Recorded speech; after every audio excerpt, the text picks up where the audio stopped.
आपल्या शेळीपालनामध्ये अशा प्रकारे जे आहेत तर कोंबड्या इथं सोडलेले आहेत आणि अशा शेळ्या पाहू शकता तुम्ही.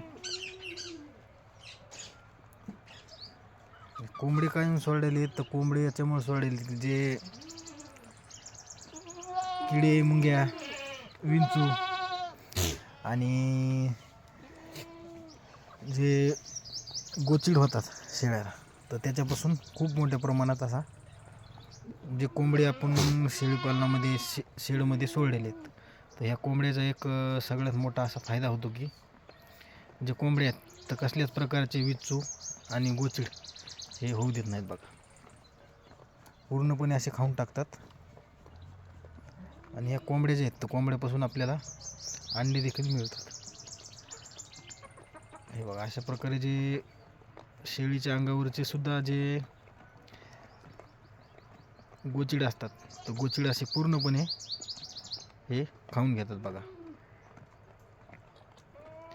तुम्ही पण तुमच्या शेळीपालन किंवा गाई म्हशी जे गुरांचा शेड आहे तर त्याच्यामध्ये तुम्ही अशा प्रकारे जे आहेत तर कोंबड्या इथं सोडू शकता.